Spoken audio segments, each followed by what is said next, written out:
And it's not actually until you have team members thriving in their different areas and being so productive and effective at what they do that you realize, oh my gosh, I should have been thinking about these things in terms of hiring and being a good leader way, way sooner.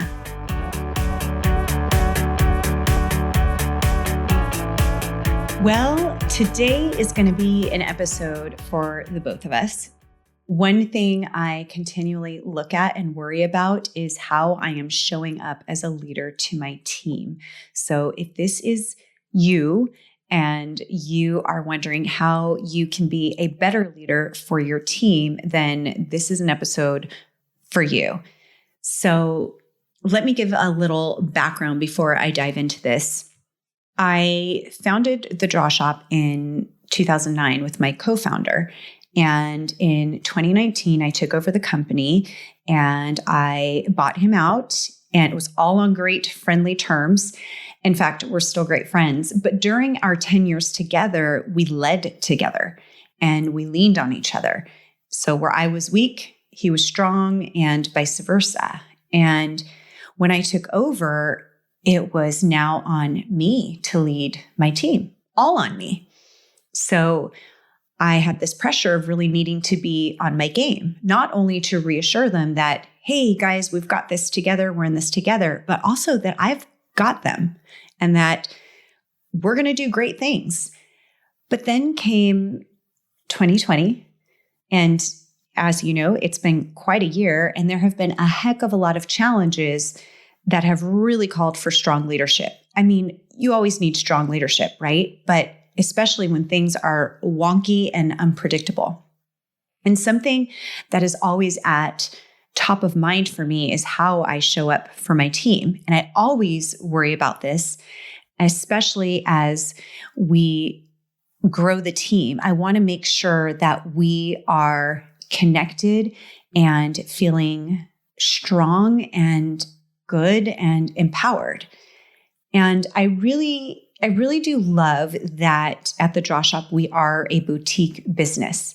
So in-house, we have a team that is just under 15. And beyond that, we have extensions of the team that are our contractors and help in various areas of the business. And while we communicate on a daily basis, they're not in the actual office as the other team members, but they are still very much a part of the team. And I want to make sure that I am showing up for all of them, because I am someone who has the love language of wanting to feel appreciated. I never want to drop the ball on my team feeling that way, and as well as feeling empowered. But I know that I'm far from perfect, and it's going to happen. You know, when you've got that many people, you sometimes drop the ball. So most of the team is in Utah, and I'm in San Diego. So yes, we have Zoom and all kinds of technology to stay connected, but there's nothing like being in the same room with these wonderful people, and also not being in the same room with them, and also not being at the same place as the other people on our team, which is like many businesses today, not just because of COVID and working remotely, but also just because it's the way of the world. There's so much technology, but it means that we have to do more to stay connected. At least that's how I feel. So I try to be there with my team as much as I can. It was definitely more challenging this year, but I try to be with them as much as I can. But I still need to do the things that keep the team strong and feeling good. And I've really leaned on my COO, who's in the office nearly every day, to give me the pulse on where everyone is at. You know, like, are they feeling overwhelmed? Are they frustrated? What do we need to do? And she's incredible at that. But there's still things that I keep thinking about, and things that I've done that I feel really great about in terms of being a leader, and things that I'm always worried about wanting to improve. And while I know that not everybody is an entrepreneur or even wants to be, I've always wanted to have people on my team who felt empowered to be a leader within their role and within their division. That doesn't mean, though, that they can just be on a set it and forget it mode. And something that I've really learned is that I have to make sure that even though they are a leader within their role and doing amazing things, I have to make sure that I'm still looking out for them and making sure that they're getting the attention they need so that they can continue to feel fulfilled. It's kind of like your kids. It's like just because as they get older, they're more capable of doing certain things on their own doesn't mean that they're just off on their own. They still need nurturing and things in different ways. And this is really important to me. I think it should be important for every CEO or leader in their business, but it's something that's really top of mind. And I haven't done things the right way all along. And I'm sure I will continue to keep learning. There's things that I've implemented that do work really well. And there's things that I'm going to be implementing. And I wanted to share all of those things,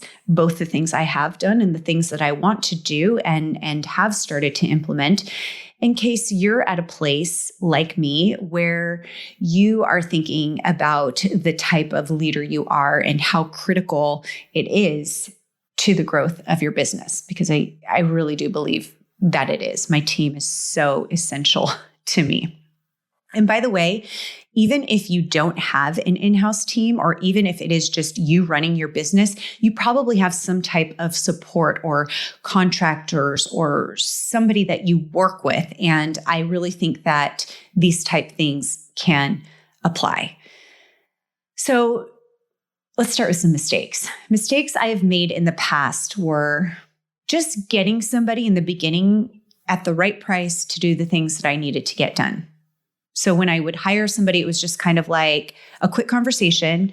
And if I felt that they were fit for the job, I would hire them and be like, okay, cool, this is going to be great. And that was really all that I did in terms of hiring somebody.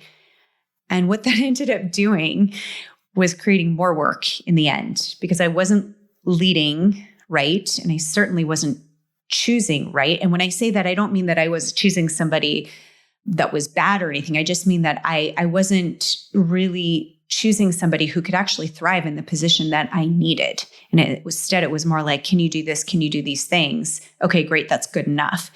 And that all came back to me in a hard way as a leader. So those were one of the very early on lessons back in the first years that my partner and I learned in terms of building a team and leading that team.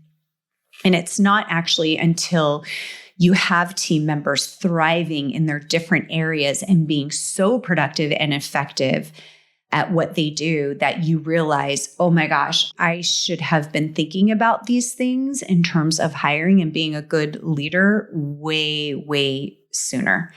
If you're like me and you're obsessed about your business and the goals that you have, you probably have idea after idea that you want to get into action. And some of them are so big, like some of your goals might be so big and feel so unrealistic, but you're so gung-ho to make them happen. That's me. So what you're thinking about when you put all these goals into place and you're thinking about your business, you're thinking about, what kind of revenue you're going to hit. You're thinking about all the projects and services and things that you want to be complete and launched as soon as possible. And you're just really thinking about the business.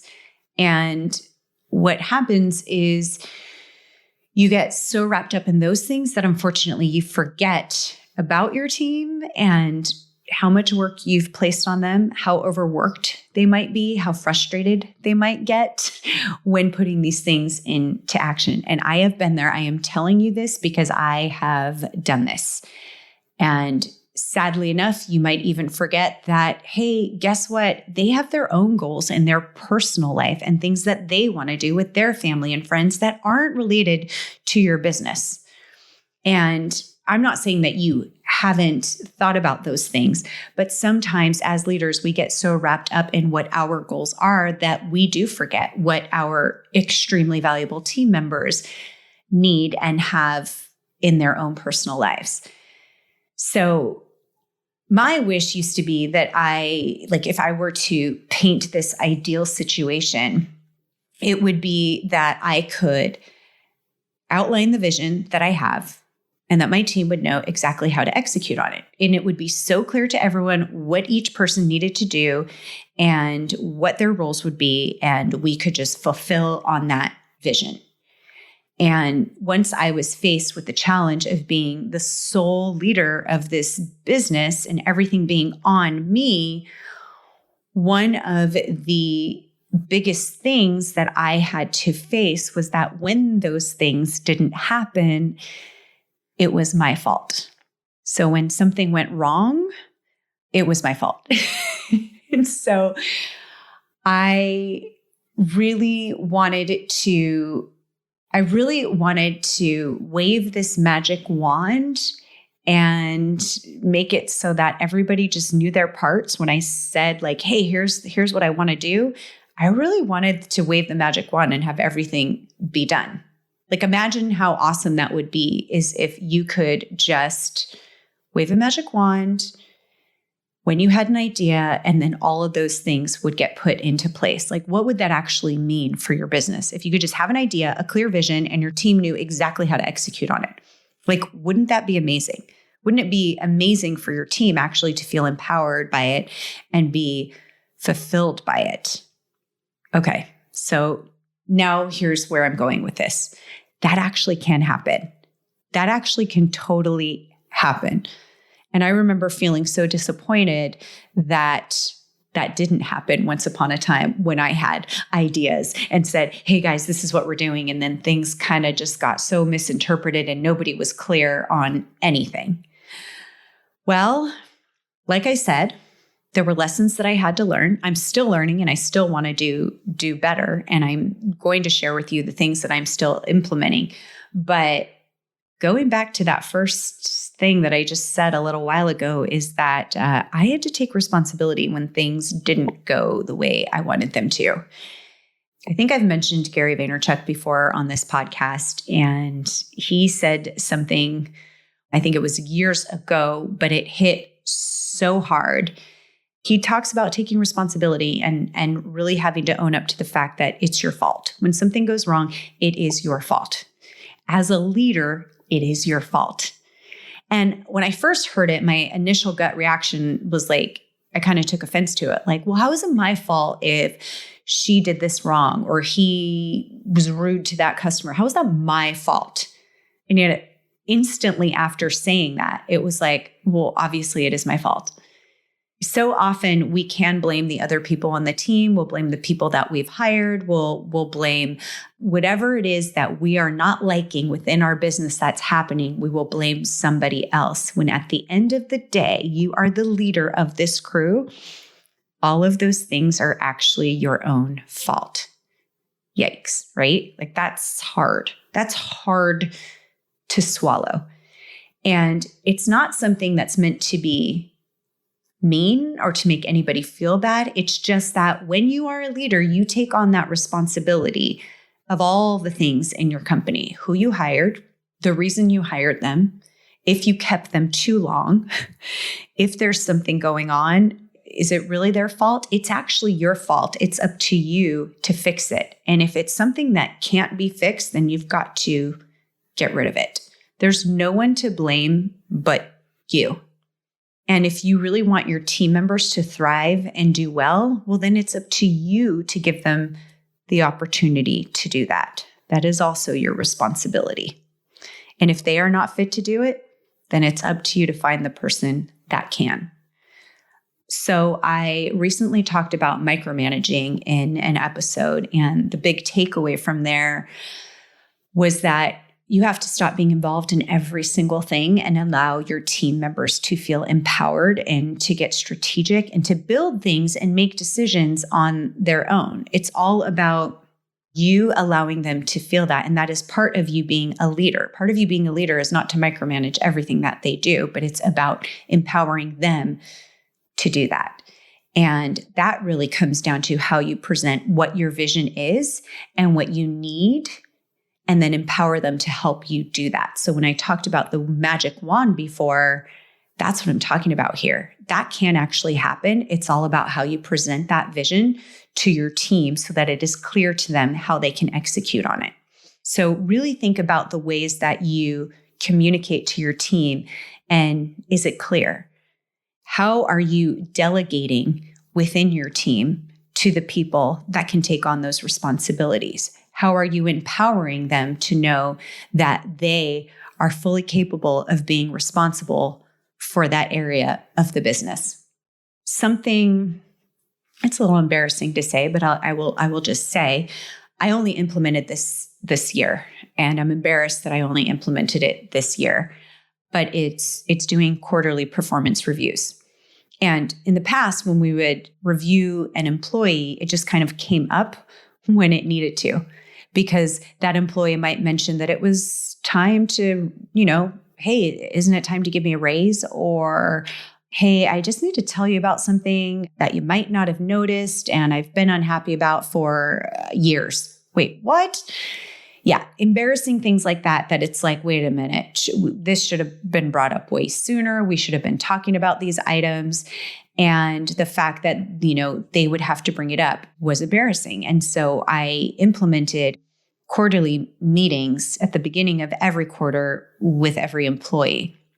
Yes, that doesn't mean that they have to wait till that meeting. They can come to me at any time to present ideas or concerns that they have. But it was also being clear to them to let them know, hey, I want to hear your ideas. I want to hear your concerns. I need to know what you're thinking. And I want to have that open door, transparent policy where you can come in and tell me those things. But I also wanted them to know that they had dedicated time, that we would be reviewing their performance and concerns on a quarterly basis, and where we could set up new goals for the next quarter. And so now they have this dedicated time with myself and my COO to talk about the things that they've done really, really well, and ask them what more they would like to do and where they would like to be challenged. And it's been incredible. But these are not when I say performance reviews, they're not like boring corporate performance reviews. We talk about measurable results in terms of their performance and what they have contributed to the company and where they could improve. We talk about all of those things, but we also talk about them as individual people and what their internal personal goals are, and how we can, as a company together, incentivize them to achieve those goals. And for some of them, it is business related. And for some of them, it's health related. And for some of them, it's family related. It's just something that's really important to them as an individual. And then we incentivize them on that. And I can tell you that this has been a life changer for our team. And I think it can be a total life changer for your team. At The Draw Shop, we are known for creating messages that convert, whether it's copy we're writing, video we're producing, or images we are illustrating. And if you're listening to this podcast, you're probably ready to move the needle in your business. So we created something free for you that you can learn in the amount of time it takes you to drink a half a cup of coffee. It's a 10-minute quick win for your landing pages. And what you will learn when you download this free guide will not only impact the effectiveness of your landing pages, but it's also going to impact the behavior of your visitors and shift the way you market to your audience altogether. So if you're ready to learn what most marketers ignore, how to quickly fix the top reasons people click away from your landing pages, then download your 10-minute quick read now by hitting the link in the show notes for this episode, or just heading over to thedrawshop.com/6 reasons. That's the number 6, thedrawshop.com/6 reasons, and you'll be on your way to increasing your site conversion rates and growing your business. Okay, back to the episode. So now I'm going to switch directions really quickly, but only to make a point. I talked about communicating that vision, and if you subscribe to our blog or emails or have followed us for a while, you know that we are huge fans of Cameron Herold. He was on the podcast as well, and his book, Vivid Vision, and that whole process of creating a vision for your company as a CEO and then sharing it with your team is so incredible. And what's so incredible about the process is that it forces you to get super ultra clear so that your team knows what winning looks like for you. And then what you do is you take what those wins look like and you can delegate them to the different team members. And what they get to do is then contribute to that bigger vision. And it allows them to feel empowered and part of the team. And the mistake I made as a leader for years was not communicating what that vision was. So it was something that I might have had in my head and maybe wasn't even ultra super clear on until I did this exercise. But it was something I didn't communicate to them. So essentially, people were working and doing tasks and doing things for the business, but not really knowing what that bigger picture looked like and where we wanted to go. And when we did this exercise, it was years ago that we did it, but it was so crazy to hear from my team members, like, I didn't even know. Like, I always wondered what the bigger vision for the company was. And it's like, oh, crap. You didn't even know where this train was going.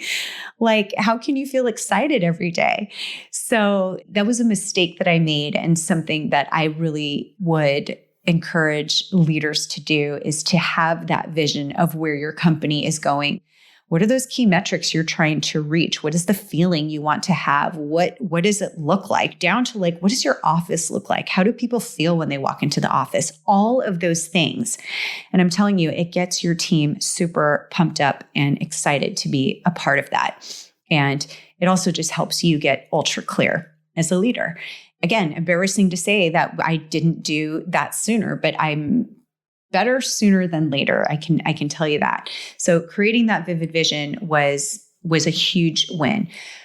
But there's still more, and I have learned to implement some new things that I'm going to share with you. One thing that I have done that I think has been really great is that each week, each month, and each quarter, I will set goals for the team to hit. And when we reach them, there is an incentive as a team. And sometimes there's some individual incentives. And those are great wins for the company that we set out. But back to talking about what do wins look like and how can you outline those wins? We recently just implemented some other things that aren't related to the actual dollars or revenue of the business. I mean, maybe in the bigger picture they are, but it's things like, let's get a certain amount of case studies from our clients by the end of the quarter, or let's get a certain amount of testimonials for our clients. And I'm going to incentivize you to collect those and do some fun things with them. Sometimes a win is just getting together and doing some type of team building activity. So these are what wins look like for us. Let's accomplish those. And of course, it can be launching a new product or service within a certain timeline. That would be a win. Or it can be organizing certain aspects of the business, whether that's organizing knowledge and data, or maybe it's organizing your actual office. Those are wins. The takeaway here really is that you're creating a list of items that are big wins for the business, and also allowing your team to be a part of each of those things. And remember that as you're creating these wins, be clear and concise. That is top of mind to me all the time, is to be clear and concise so that people understand this is what this win looks like. This is what this vision looks like. And you want to keep those things top of mind for them. So instead of just outlining, hey, this is a win for the quarter, keep them like top of mind, like, hey, here's where we're at with this. So maybe that's a weekly email to your team. Maybe it's a group text, or maybe you have a Slack channel where you all communicate. However you all get together and communicate on the regular or at your lunches, whatever it is that you do, keep those things top of mind so that they are wins that you're working towards. It's not something that you've just set and then forgot about.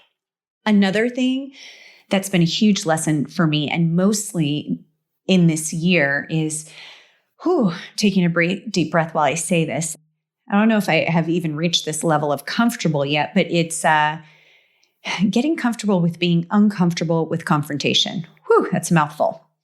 I don't know if I'll ever be comfortable with it, but it's just being okay with being uncomfortable with confrontation. I can tell you this. I know that dealing with conflict is sometimes better suited for other members on my team who are actually like, I'm fine with it. It's okay. No one really loves that, right? No one gets that, like, excited about any type of conflict or confrontation. Maybe there's few that do, but I know how uncomfortable it is. And there are certain people that are more talented at dealing with it. And I know that as an entrepreneur, oftentimes we are told to really focus on your strengths and to delegate your weaknesses. But let's be honest, no matter how much we organize and structure our life to do the things that we want to do and focus just on the strengths, there's always a certain percentage of things in our life that we have to do that we don't really enjoy doing.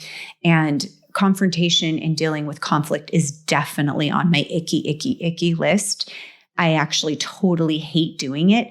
However, being a good leader means that sometimes you're just going to have to suck it up and do it. You're going to have to address the uncomfortable moments.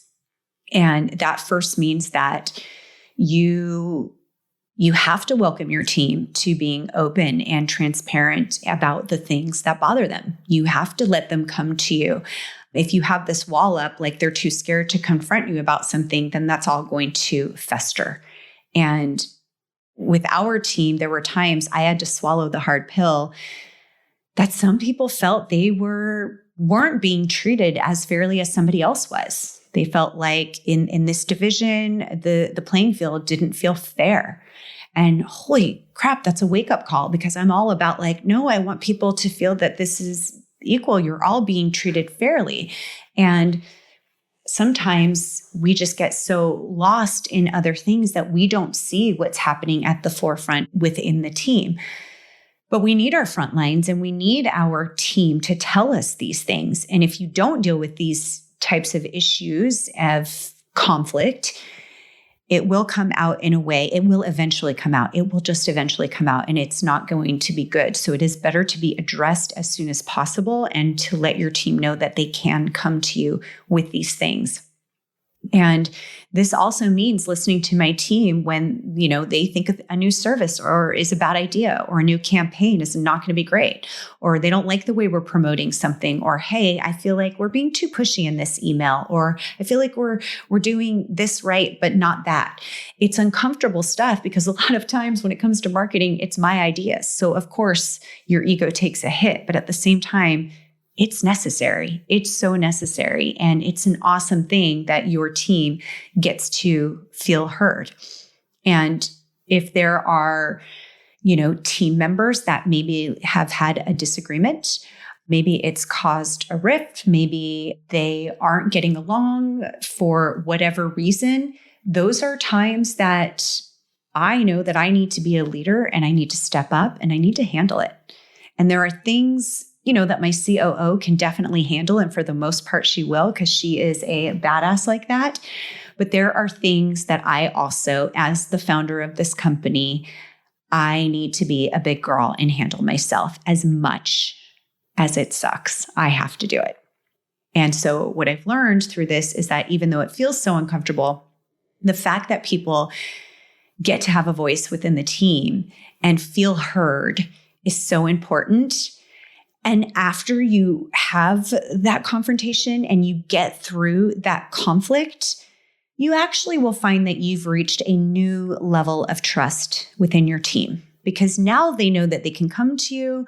They know that you have their best interest and the company's best interest at heart, and those things will be heard. So this might mean that you might not be super likable at all times, but when business needs to be handled, emotions need to step aside. And it can feel cold. And if you're like me, who is a people pleaser and you want everyone to get along, this can feel like you're being super hard. I've always wanted to be the boss who is liked. But at the same time, I don't want to be the boss that can get taken advantage of, or that people feel, oh, she's just going to let anything fly and this isn't fair. You can still be nice and likable, maybe not 100% of the time, but you can still be nice and be firm at the same time. And when I say, you might not be super likable at times, that's what I mean. You might not be super likable. They might not like the way something is going, but in the bigger picture, you are going to be, because they know that you're protecting all of them and you're protecting the business, and that you are doing this for the better of the entire team. So you can still be likable. You can still be lovely and nice and friendly and there and fun and all of those things, but also still be firm. That is a totally realistic thing. Take it from somebody who's just recently learned this. Literally, it took me years to learn. But these things, all of these things that I shared with you are probably the most important things for me that have really proven to keep our team connected. And they're the things that I am still working on, like dealing with confrontation and dealing with conflict. I'm still learning those things, really listening to my team. We do awesome things together. We do team building activities together. We do book clubs together. We have fun outings and lunches. And especially once we're out of a pandemic, there's even more fun that we implement into our daily life. But those above ideas have really helped me in being a better leader. And I think that they will continue to do so, especially, things like the quarterly performance reviews and letting my team know that their personal goals are equally as important to me, and I want to incentivize them to achieve those. So you may have something similar. Hopefully, some of these things have actually sparked up some ideas for yourself within your business. And I really just want to add one more thing as a powerful closer, and it's a big thing that has worked really, really well when I've done it. It's actually flopped when I haven't. And so I have my wake-up calls to make sure that I am back at it. And really what that is doing what you say you will do. So if you say you're going to do it, do it. Mean what you say and say what you mean. And really what this just comes down to is integrity. If you have told your team that you would do something, then stick to it and do it. They're looking up to you to follow through. And if you can't get it done, don't forget about it. Let them know. Have integrity. It feels so awful when you say you're going to do something and then you don't follow through. But it feels so good to be accountable and to have integrity and to follow through with that thing. And if you can't, it's okay. Be open and honest about it. Those are my tips for you in terms of being a better leader. I'm still working at this myself, so I'm with you if you are still working at this. And I really hope that this was helpful. Thank you so much for listening. And I believe that if you have listened to the entirety of this episode, your team will thank you as well for listening. Real quick before I go, have you left me a rating and a review yet? I want to make sure that I keep bringing you more of the topics you want to hear. So will you do me a favor and head on over to wherever you're listening on this podcast and let me know what you thought about this episode? Just scroll to the bottom, click on how many stars, 5 would be amazing, and then click write a review. Oh, and when you do, you'll be entered to win a $500 gift card to the Draw Shop that I will choose on the first Monday of every month.